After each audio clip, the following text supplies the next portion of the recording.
Is dogged pursuance a guarantee of a meal at the end of the day? Not necessarily, but what's the alternative?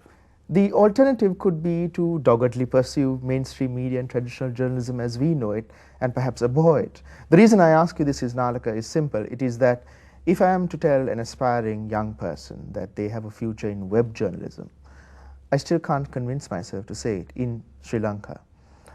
Despite the blossoming of blogs, despite the wonderful writing, really insightful, incisive writing that you now find in some blogs, which are more than a match for some of the commentary and analysis in mainstream media, you still find it hard to convince yourself first and then another of the financial potential of new media and a career in web journalism. Yeah, I mean, I think the business models have yet to come. Even in the West, where the new media activists have been at it a little bit longer than we have been. Very few have actually found ways of making money or even breaking even. So the business models, the revenue streams, those are still being... Where do you see that going?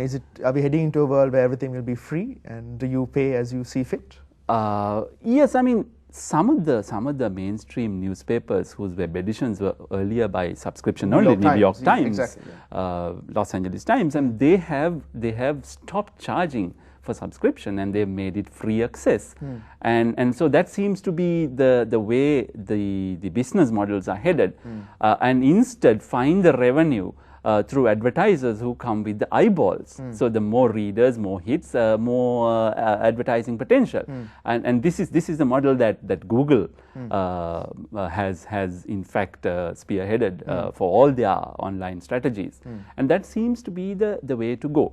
So not proprietary information, not guarding it, but letting it go, bringing in the eyeballs, the readers, the visitors, and then showing, hey, we got numbers, and come and display whatever you wear. And you recently blogged about Al Jazeera's bold venture into opening up the entire library for mashups. Absolutely. I mean, this is going to be interesting. And you might want, I mean, would you like to tell us what you think because about? Traditionally in the broadcast industry, in television newscasting in particular, footage has been the main core resource of broadcasters, and rare footage, whether it is the tsunami or whether it is Iraq or Afghanistan, trade for hundreds of dollars per second, and this has been going on for decades, and everybody was fine, you know, they gripe and then pay up and use that. But here comes Al Jazeera, the new kid on the block, who starts releasing all its footage initially gathered in the Gaza Strip in the current ongoing conflict, and says, we are putting it up online, broadcast quality, no rights attached, Free for all. Free. Feel free for not just online use, but even for broadcast use by personal, anyone commercial, else. Absolutely. Just give us acknowledgement. They have the very liberal license called the Creative Commons 3.0 license, and says, just credit us, use it. Is this open sourcing of knowledge something that can work beyond Al Jazeera, beyond broadcast models? Could it infuse the Sri Lankan scientific community and the development community with that energy that they need to kickstart it, do you feel, as we move forward? I think the younger members of the media community and the scientific community, I think would welcome this and hopefully embrace it.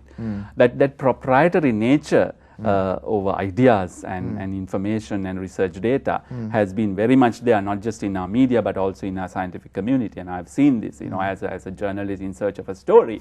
I've come upon scientists, very senior ones, who are very guarded about giving out their research findings, even when most of the research is publicly funded in the first place.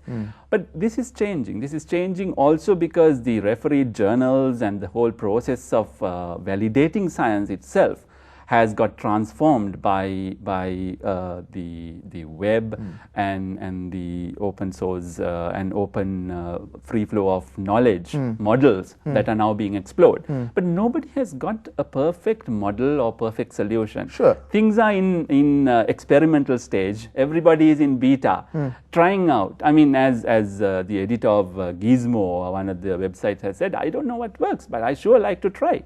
And I think that should be the attitude. That should be the motto.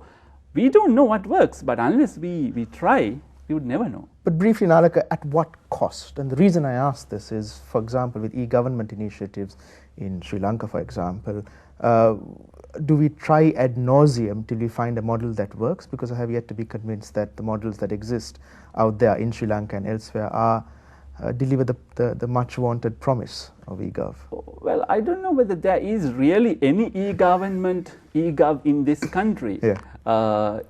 Going by the world accepted definition, I don't know of any citizen service where the transaction from beginning to end can happen online or digitally. What could make it work? I want to end on a suitably optimistic note. What could shift that?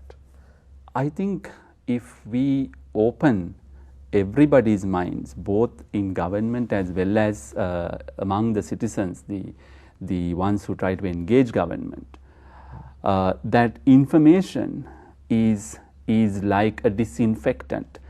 When it stagnates, it will breed corruption and all the other ills. Allow it to free and it will disinfect. Flowing water don't breed mosquitoes. Flowing water doesn't carry and distribute illnesses.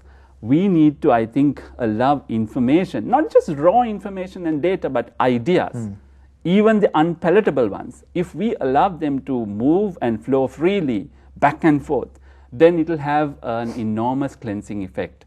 That is the vision that I would like to see happen, certainly in my lifetime and yours. I hope so too, Nalaka, particularly in the context that we are living in, where that free flow of ideas and information really is stifled by a number of causes, actors and processes, most unfortunately. But I do hope that what you say comes about sooner rather than later. Nalaka, thank you very much for joining us and leaving us all with such enriching thoughts. Thank you.